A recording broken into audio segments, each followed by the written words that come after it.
It was late. Diana wasn't sure how late it was, but it was certainly too late for someone to be calling. She hoped it was Marty's phone, and not hers. Either way, she just covered her face with a pillow and audibly said thank you. When it stopped after the 5th ring, she had just gotten comfortable when the ringing started again.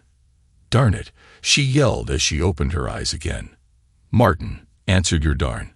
The word stopped suddenly as she realized her husband wasn't in bed with her. She glanced at the clock, 3:37 a.m., as she picked up her phone off the nightstand, and wondered why her husband wasn't in bed now. He had been there when they went to bed a few hours ago. "Yes. Hello? Hello?" she muttered into the phone. "Is this Diana Miller?" "Yes. Yes, it is. Who's this?" "You are the wife of Martin Miller." "Yes. For goodness sake, yes." "Who is this?" "Mrs. Miller. This is the emergency room at Northtown Medical Center. Your husband was brought in about an hour ago, and we still had your contact information from the incident a year ago. He's been in an accident. Would it be possible for you to come down right away?" "Oh my God. Is he okay?" "I'm not at liberty to discuss his condition over the phone." "Ma'am, could you please come down?" "Yes, of course. I'll be there as soon as I can." She ran upstairs where her daughter was sleeping. Dallas, named after the city in which she was conceived, was attending the local university, but living at home to save money. She'd enjoyed the dorm experience for her freshman year, but as a sophomore, didn't think living near campus would be conducive to her studies. "Del, wake up." Nothing. "Delly, wake up." This time with a little shove on her shoulder. Still nothing. "Dallas, wake up." Dallas sat up straight in bed and tried to force her hazy eyes to focus. The light in the room was on. That had been a short night. "Dallas, your father has been in an accident. He's in the emergency room. You need to get dressed. We need to go." She rolled out of bed and removed her nightshirt, unconcerned about standing undressed in front of her mother. Even at 20 years old, they were no strangers to seeing each other without clothes. Dallas stretched to her full 5'4" height, and her left hand unconsciously scratched the stubbly brown hair above her pelvis. She really needed to shave. For her part, Diana didn't even notice as she was too busy pulling an outfit out of Dallas' drawers. Finally dressed, the two women drove to the hospital as quickly as they felt safe. Dallas began questioning her mother about what had happened, but Diana had no more information than she had already provided. It seemed like an eternity before they arrived. But it was only about 10 minutes, given the lack of traffic at this time of night. There was a space near the entrance, and Diana swung the car in at a poor angle, but didn't care at all as they leaped from the vehicle and headed inside. They were shown to Martin's room in the ER, and were shocked at his condition. He was well bandaged and clearly unconscious. They were given forms to fill out. "Your grief doesn't exempt you from paperwork." Dallas moved her chair so she could be close to her father. They were there for about an hour before a man and a woman in police uniforms entered. "Good evening, ma'am. I'm Officer Gail Stanton, and this is my partner, Robert Hansen. We were first on the scene of your husband's accident. Any word on how he's doing?" "No one has said anything to us," Officer Diana answered. "Oh, this is my daughter, Dallas. We need to ask you a few questions. I know the timing is bad, but it's best to do it as soon as possible." "Of course. Do you know what your husband was doing at this time of night?" "That's the funny thing. He was home, and we went to bed together at around 10 p.m. I didn't even know he wasn't there until the hospital called, ma'am," Officer Stanton said to Dallas. "Can you confirm that?" "Actually, I can. We had been watching a movie on TV that ended at 10, and then we all went to bed. I saw Dad go into the bedroom with Mom." "What movie?" The officer asked. "Something with Keanu Reeves. Some action movie. Dad picked it. It was his turn." "Were you folks having any particular issues? Financial problems, maybe, or marital?" "Nothing that all married couples don't face. No particular problems." "No. I just don't understand why he was out without me knowing." "Are the people in the other car hurt?" "Well, that's the thing. Mrs. Miller. This was a one-car accident. And according to both witnesses, your husband's vehicle was driving normally, and then rather suddenly accelerated directly into the large oak tree that sits at the corner of highways 121 and 288. There were no skid marks, and no one recalls seeing brake lights. Diana and Dallas looked at the officers as the realization of what they were suggesting became clear. Are you implying that my husband did this on purpose? That he tried to kill himself? We still have to examine the vehicle for possible mechanical failure. And of course, we'll need to speak with your husband when he wakes up. But that is certainly one possibility we are considering. Yes. Are you sure there were no problems you can think of? Officers, I love my husband very much, and we have a wonderful marriage. No, there are no problems that I can think of. I'm sure this was just a matter of him losing control or dozing off. It was very late. I'm sure there is a reasonable. Diana burst into tears and was unable to complete her sentence. Officer Stanton laid one of her cards on a table, asking them to call if they thought of anything else, then made their way out of the hospital. Dallas closed the door to Martin's room for privacy. You didn't tell them? No, Dallas, I didn't, answered her mom as her tears subsided. It's none of their business, and had nothing to do with this. Your father was fine with it. If it did, he'll say something when they talk to him. We'll cross that bridge then. The next few days passed slowly for everyone. Martin remained unconscious and had been admitted to the hospital, and Diana and Dallas spent as much time there as they could. They were often there together, but made sure he was never alone.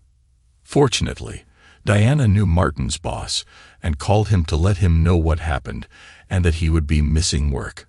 She carefully avoided saying anything that would cause anyone to think this might have been an attempt on his own life.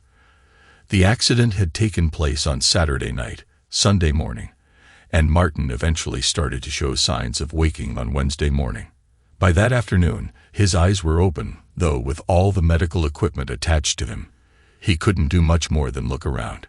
Diana was there and noticed coming to his bedside to reassure him that everything was going to be okay. Seconds later, a nurse came into the room hurriedly, something on the monitors alerting her that her patient was awake. Diana returned to her seat to allow the nurse to do her work.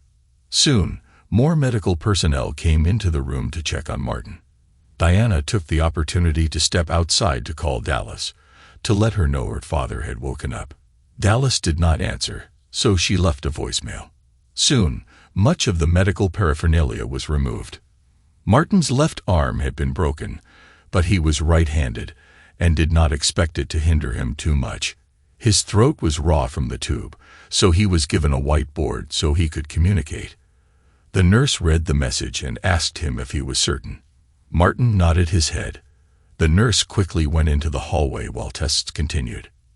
Mrs. Miller, I must inform you that your husband has asked that you not be allowed back into his room. Your daughter either. What? He's my husband. I have a right to be in there with him. I'm sorry, Mrs. Miller, but the patient's wishes come first. Let me just talk to him. We'll straighten this out. Diana tried to get past the nurse, but never got close. So she resorted to shouting. Martin, please talk to me. What's going on? Martin. Mrs. Miller, please stop shouting. You're disturbing our other patients. Now, you can wait outside the room if you want, but if we catch you trying to enter the room or causing a ruckus, we'll have you escorted out of the building. Am I clear? Yes, you're clear. Diana responded with little choice but to do otherwise. Dallas finally made it to the hospital. 45 minutes later, she found her mother sitting in a chair outside the room. Mom, why are you out here? Your father has banned us from the room.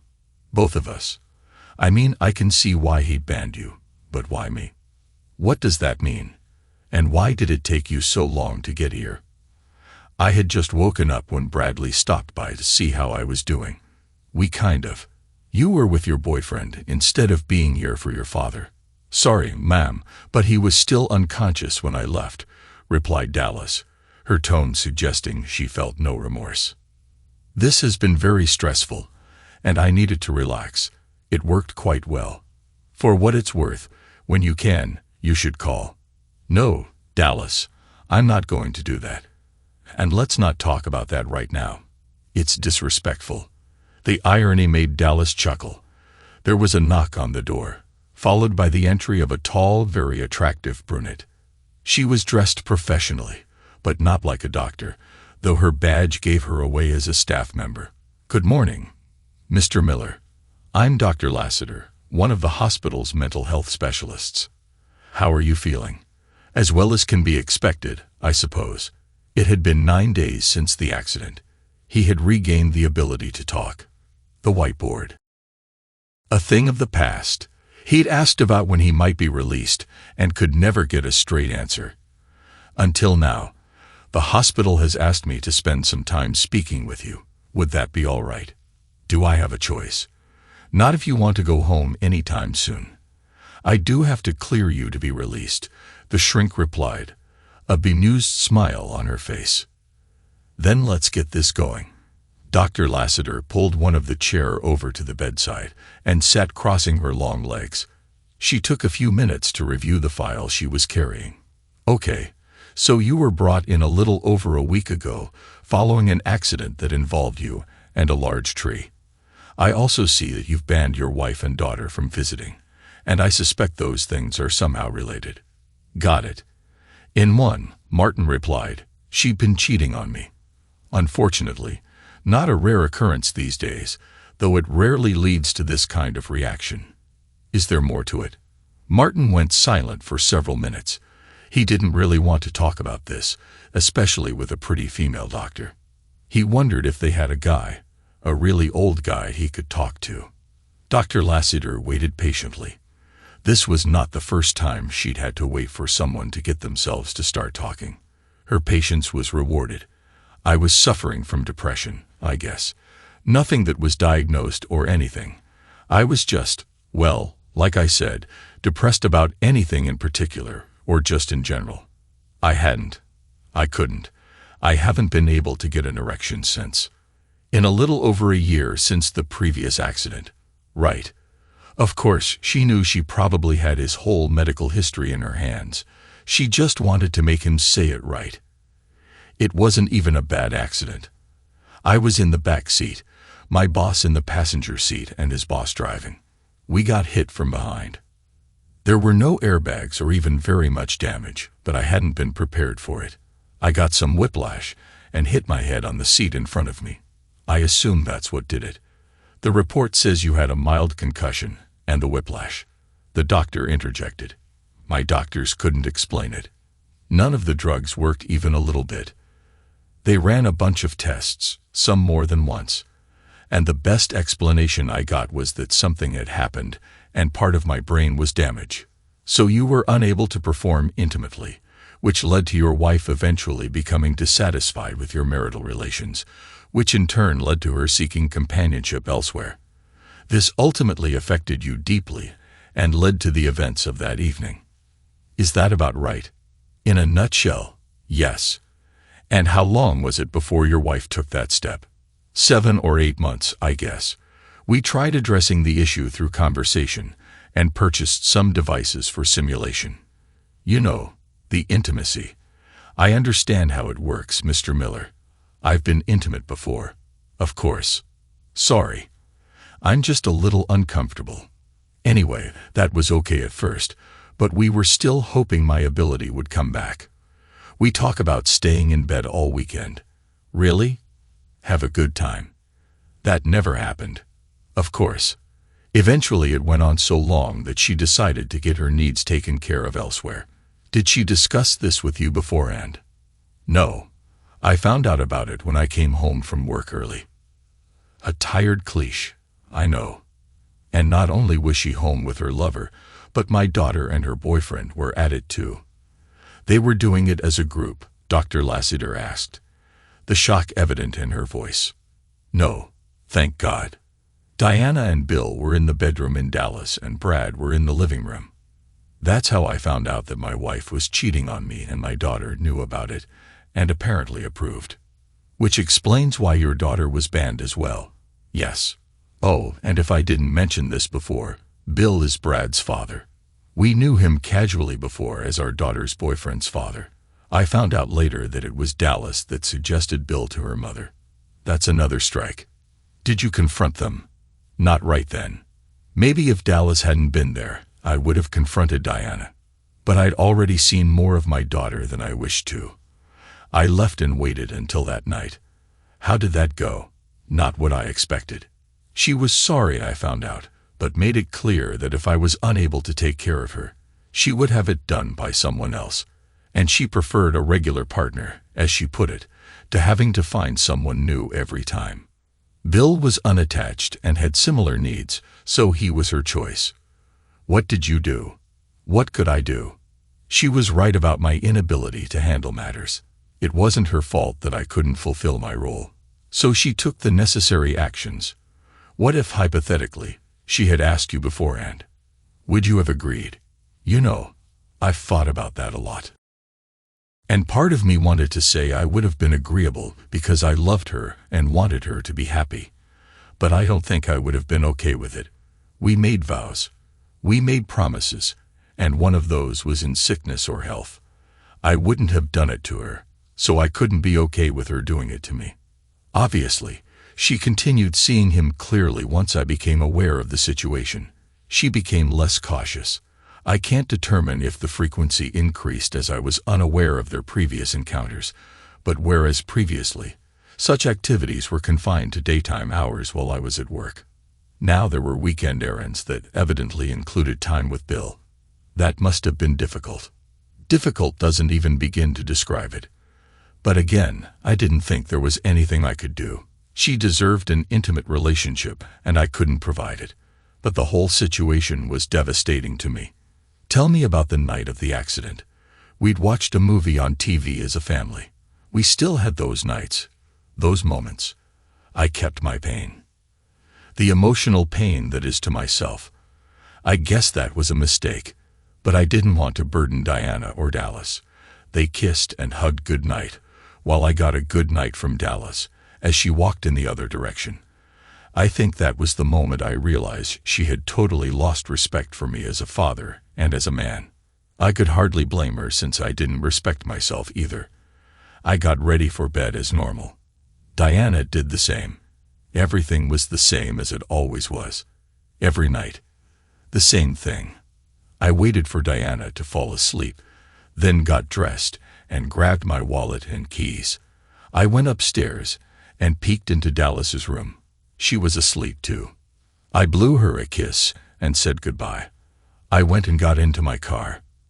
I knew it had airbags, but I thought if I hit hard enough, it wouldn't matter. I didn't have a specific plan, but just drove around. I was aware of the big oak tree, but it wasn't my immediate destination. I drove by it the first time and realized there were no barriers, and there was a pretty straight approach available. I drove around again and went straight for it. They sat in silence for a few minutes, both allowing the tale to be processed in their brains. Finally, the doctor spoke. "Mr. Miller, I want to thank you being so open and honest with me today. That's something of a rarity. I'm going to let you get some rest and take some time to process what you've told me. Would it be all right if I came back tomorrow? I'm not going anywhere," he quipped. They shook hands, and Dr. Lassiter left the room. Martin picked up his cell phone, which he'd left at home that night, and which Diana had brought to him before he banned her, and answered a few texts, and emails included in that was giving his boss an update. Then he closed his eyes and tried to get some sleep. Back home, Diana was trying to keep it together. She had been under the impression that Marty was fine with her time with Bill, that he gave it to her as a gift, because he loved her so much. Even when she first heard about the incident, she no longer believed it was an accident. She was sure it had nothing to do with that. But now she wasn't so sure. She suspected the police had spoken to her husband, but hoped he hadn't mentioned her relationship with Bill. The police hadn't contacted her again. But since it wasn't technically illegal to have an affair, maybe they just recorded it as a suicide attempt and left it at that. Case closed. Still, he had never actually objected, had he? If he had, she couldn't remember it. And besides, she was not going to live her life without intimacy just because someone had caused a car accident involving her husband's boss. That was not what she signed up for, and she certainly wasn't going to agree to it now. Once Marty came home, she would make a point to be more considerate of his feelings, more discreet about her moments with Bill. But she was not going to abstain. The next morning, Dr. Lassiter stopped by as promised. She followed the same process, getting one of the nondescript, sturdy chairs that each room had two of, and took a seat. Marty watched in amusement, appreciating the doctor's appearance. However, he remained reserved. "How are you this morning, Mr. Miller?" "Not much change from yesterday, Doc." "Ready to go home?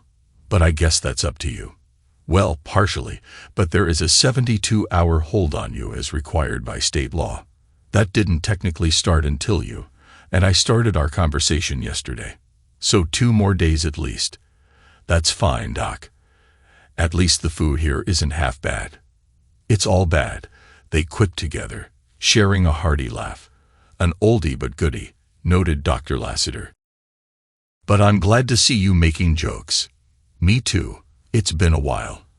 And by a while I mean months since I felt like myself. I used to be quite the jokester to the point of getting on Dallas's nerves. Sometimes. Have we had any more bad thoughts gone down? Any more dark alleys in our mind?" "You know, Doc, I haven't. I spent a year being fairly depressed in the last few months, being really depressed. I don't feel that anymore. It's been replaced by anger, by frustration, by disappointment with Diana and Dallas. Certainly more Diana, but mostly with myself. For not standing up for myself, for making it clear to my wife that what she was doing was not acceptable." "Do you intend to take that stand now?" "Absolutely. Though I admit to being tempted to just go for divorce, I have to accept some of the blame for letting her walk over me. But if she's willing to stop seeing Bill, then I'm willing to see a counselor and try to rebuild our marriage. I can appreciate your determination, Mr. Miller. I rarely see this kind of turnaround so quickly. I had lots of time to think about while I was lying here before you ever came in.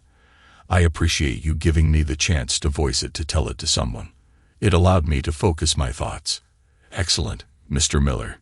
Just excellent. In that case, I'm going to cut things short today.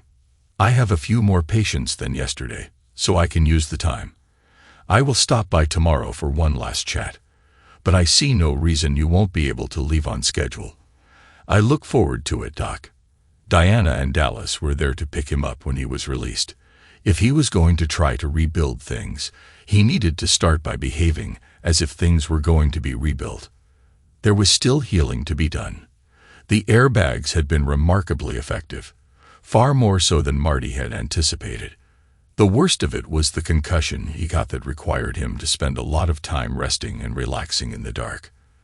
The television was left off, and some gentle music played in the background. His wife and his daughter fawned over him. All was well for a little over a week until Diana announced she needed to do some shopping. "No," Marty calmly said. "What?" Diana answered, bewildered. "Marty, there are things we need, including some of your therapy creams. Make a list for Dallas. She can go." "Why are you dragging me into this, Dad? Besides, I have plans to see Bradley." "Then you'll have an incentive to finish the shopping quickly, won't you?" "Diana, make a list. This is ridiculous, Martin. You can't just come home and upend the way we do things. Dallas has plans, and I'm going to the store, and that's final." "Do you think I'm stupid, Diana?" "Stupid? No, Marty. Of course not. Why would you ask such a thing? Do you think I don't realize that these shopping trips are excuses to go see Bill? I have never failed to come home with groceries, Martin. Not once. Yes, and it's made excellent cover, but you're gone way too long. And not only that, but I can see it on you in your eyes when you won't look at me in your clothes, when they don't look quite right in your makeup. That's always just a little messed up. At least part of the time is spent with Bill. and that's not happening anymore. The shock in Diana's eyes was obvious, and Dallas suddenly felt a little more respect for her father. "Marty, please. We've been over this. Now I will do my best to take more care. It's obvious that I became a little too relaxed about my encounters, but I am certainly not giving him up. I'm entitled to a personal life, and I mean to have one." So our vows meant nothing. Forsaking all others in sickness and in health. Well, this is the sickness part, and you're not forsaking others. But you'll do so starting now. You'll stop seeing Bill, and we will see a counselor to put our marriage back together. Or you won't. And we won't. And I'll call the divorce attorney on Monday. You'll do no such thing. Martin Miller, don't you dare make threats to me. If I could be intimate with you, and only you, then I would. But I can't. And it's not my fault I didn't cause the accident. I wasn't even there. Suddenly, for nothing, I had anything to do with my intimate life is gone, and I'm just supposed to accept it. Not going to happen. So I am going shopping, and I am going to see Bill, and I'm going to get my needs taken care of. If you want to talk about this some more tonight, then we can do that. But don't you dare think you can dictate to me what I can and can't do without waiting for another word from her husband. Diana walked out her front door, closing it with a window-rattling slam. The silence was deafening. Father and daughter looked at each other. And then Marty went into his bedroom for the first time in her life. Dallas Miller worried about the future of her family, of her parents' marriage. Dad had never really stood up to Mom. But then there was never anything this serious that came up between them. But figuring it was between them, and there was nothing she could do, she fixed herself up and went to meet Bradley. Diana lay on her back, her legs spread wide, immersed in the sensation of the man above her, moving with intensity. Although she suspected Bill had some medicinal help, she found their intimacy superior to her experiences with Marty before the accident. Part of her hoped that Marty would never regain his former vigor because she doubted her willingness to relinquish what she had with Bill. Bill was aggressive. Bill was strong. He didn't ensure his actions were consensual. He simply proceeded to emphasize this. At that moment, Bill turned her onto her stomach, lifted her hips, and began to be intimate with her in a dominant manner. Marty, on the other hand, was always so gentle, so considerate. So Marty, as Diana was engaged in an intimate encounter in another part of the house, her daughter was warding off the overly eager advances of her boyfriend, Bradley. Although she was lying there without her shirt and caressing him, she had ceased her previous activity and was pushing away his hands as he attempted to touch her and reach into her jeans. "Darn it, Dell, what's the matter?" Bradley finally asked in frustration. "Sorry, Bradley. I'm just worried about my folks, and I can't stay in the mood." She stood up and redressed while Bradley remained motionless, seemingly in disbelief that she was not going to continue their intimate encounter. He attempted to recover. "Come on, let's undress and enjoy ourselves. It will help you forget your troubles." "Geez, Bradley, don't you ever think of anything else?" "Darn. We don't do anything anymore. But be intimate. How about taking me on a date to distract me? How about bowling or dinner or mini-golf or anything besides being in your room without clothes?" "I happen to enjoy being unclothed and intimate," Bradley retorted. "It's enjoyable, and it feels good. And I don't like bowling or mini-golf. So why on earth would I take you there?" The light finally went on in Dallas' head. "You're right. You wouldn't. And you don't need to worry about it anymore. I'm going home, and we're through. Find someone else to do nothing with." Dallas walked out of Bradley's bedroom for the last time, ignoring his pleas of Doll. Come on. Bradley was a good-looking guy, but she suddenly realized he was just an older teenager. He had no ambition and no desire to grow their relationship. He was just trying to finish college so he could take a job with his dad's company, and she doubted he'd do any more there than draw a paycheck and take up space. Diana was reaching her peak of pleasure when the front door slammed, causing her to lose intensity slightly. "Kid, how many times do I have to tell him not to slam the door?" Bill uttered in annoyance. Diana climbed next to Bill, and they cuddled up close as she relaxed. Diana knew she didn't love Bill, or even like him all that much, and Bradley was a lazy slob. But Bill was passionate, and if Bradley inherited even a hint of that, then she understood the appeal the young man had for Dallas. It was getting dusky outside as Dallas walked back into the family home. She found her dad relaxing in his bedroom. There was a faint glow, which she realized was coming from the bathroom, where the light was on, and the door was cracked. She realized her dad wanted a little light, but none of the fixtures in the room would go that low. "Dad," he had his back to her and didn't turn over. But he did answer. "Dallas, I'm sorry." That caught his attention. So he carefully sat up in bed and turned to find a gently weeping daughter in the doorway. "Sorry." For what? He had ceased using the affectionate nicknames for her when he discovered she had assisted her mother in finding a romantic partner. Now, even as she cried, he was reluctant to use them, suspecting it might be a trap. Dallas walked closer until she was right at the foot of the bed. "I'm sorry for what I did. I was just trying to help Mom, you know. She was so upset at what you were going through, and that you couldn't." Their eyes met just briefly. "Well, you know what? You couldn't."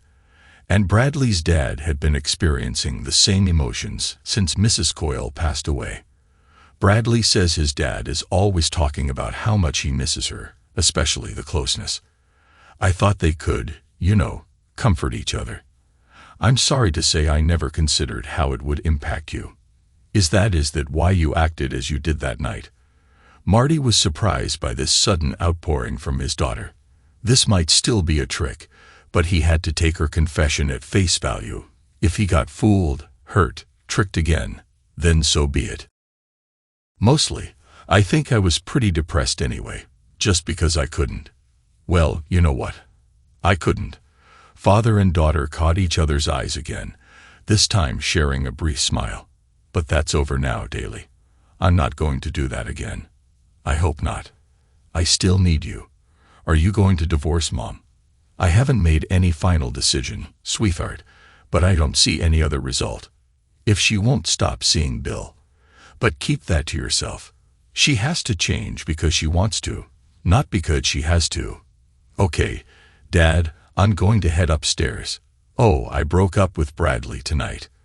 Marty tried to keep the smile off his face. He had never particularly liked the boy, but it surprised him because she seemed rather infatuated with him, or had once upon a time. "Why?" asked Marty, curious at this turn of events. "Because Dallas started, then paused to consider.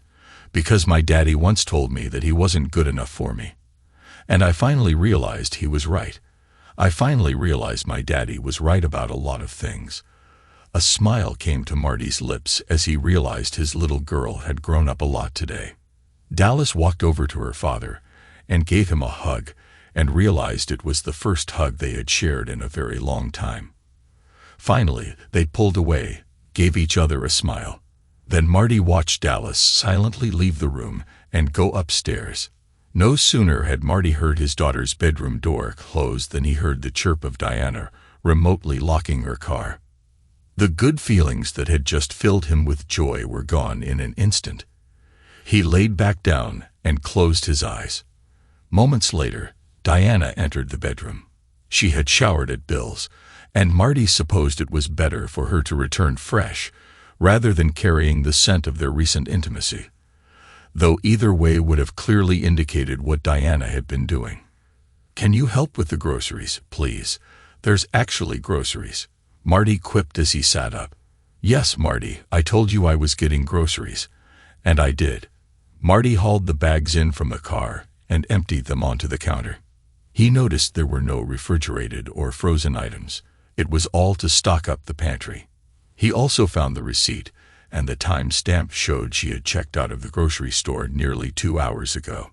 Shopping first, then off to see Bill that appeared. Even though Marty knew it was going to happen, the evidence before him still hurt the items put away. Marty headed into the bedroom without another word to lie down. He considered whether it was even worthwhile to raise the subject again. There really was no point.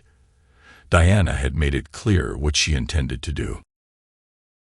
Thanks to everyone who took the time to listen to today's stories. If you enjoyed it, please consider liking and subscribing if you haven't already. Feel free to share your thoughts on the events in the comments below. Take care.